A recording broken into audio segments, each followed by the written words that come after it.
So, the early Beatles stuff didn't appeal to me as much in the 70s when I first got into them as the later one did. I was introduced to them by a friend of mine who had the Red and Blue albums. He got them both for Christmas.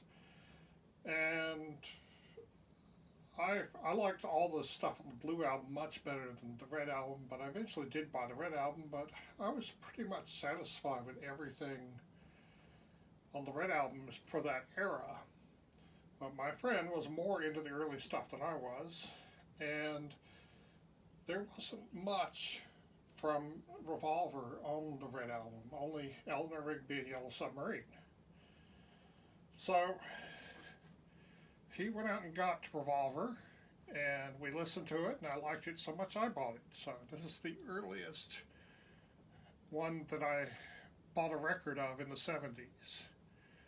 I, of course, got the stereo version. It's on the back. It says it's available in mono, but it has a picture that was a collage created by Klaus Vormann, who was an old friend of the Beatles from their Germany days before they were famous, or he had even made a record. He played bass and eventually played bass with John Lennon and George Harrison a few times in their solo careers. But Capitol Records, on the American version, which is what I had, cut out 3 of the 5 songs that John recorded for this. And so he's not heard much on this. Those 3 songs were included on Yesterday and Today, which was issued a couple of months before this. So let's go through the tracks.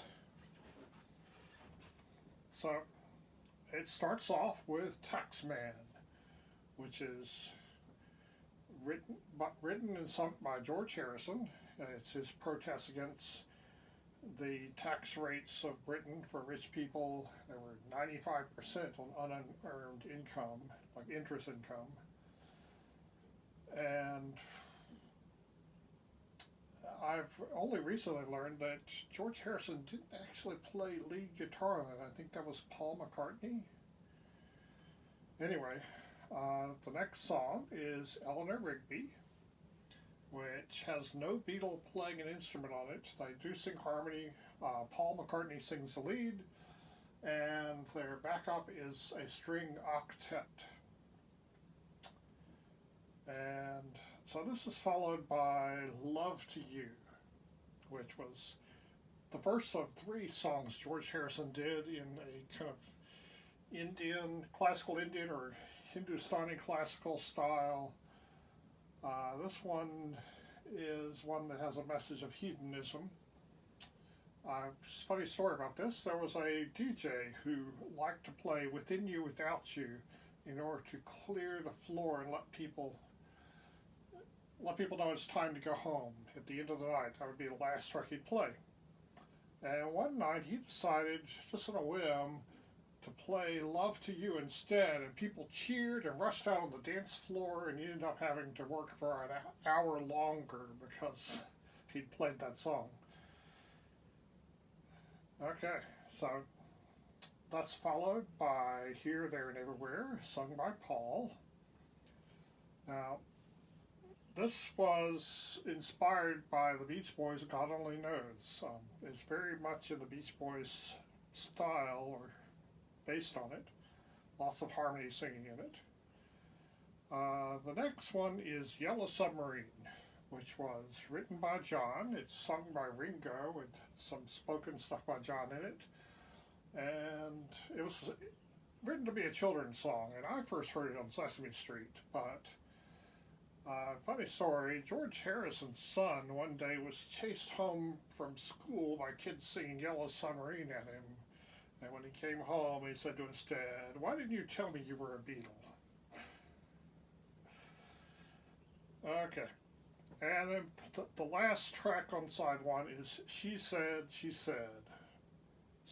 The lead part is sung by John, and it includes some backwards guitar stuff, and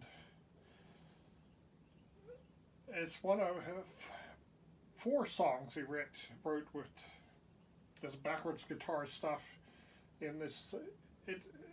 Paul is much more experimental sounding on this than John is. This sounds, it's different than the old Beatles style, but it's very much in the Beatles style too. It's less of a departure than some of Paul's stuff. Let's look at side 2.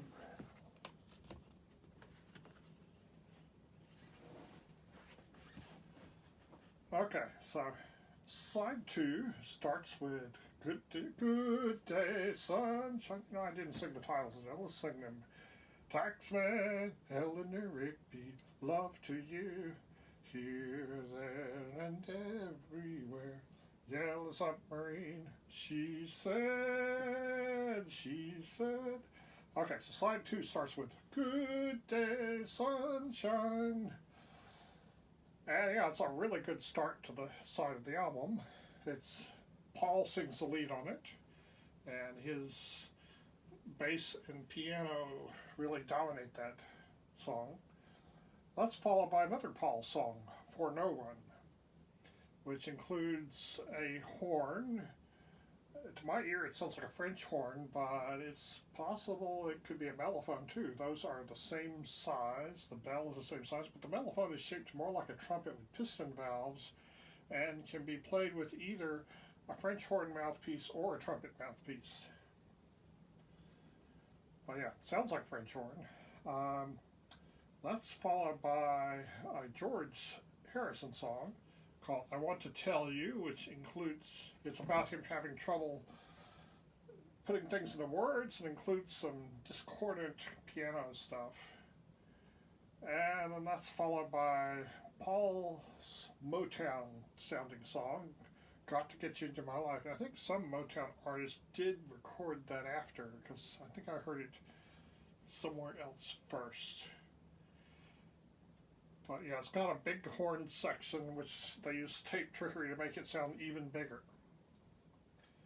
And then the song ends with a song John did called Tomorrow Never Knows. He sings the lead, and it includes lots of backwards tapes, and it's very surrealistic. Originally, John wanted to have the background include 10,000 monks chanting, but they weren't unable to do that. And you can hear a very different version on it on the Beatles anthology. But that really set the tone for what they were going to do next. So, yeah, so there are 3 songs missing from this, 3 John songs. And to tell the truth, I didn't really miss them. I like all those John songs, but what they got here is mostly good. It's a good order of songs. They fit well together. And the only time somebody sings lead twice is the first 2 songs of side 2. Other than that, it's a different lead singer for every song. And this is the only album that George got 3 songs on. So this was a perfectly fine album. I like this a lot.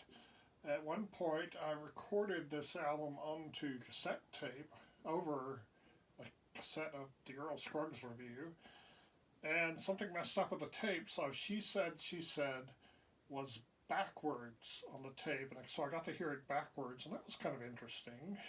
That meant the backwards guitar was now forward. Anyway, yeah, a lot of people think the English version of this is the best Beatles album ever. I'd say it's a really good one. It's high up there. So check it out.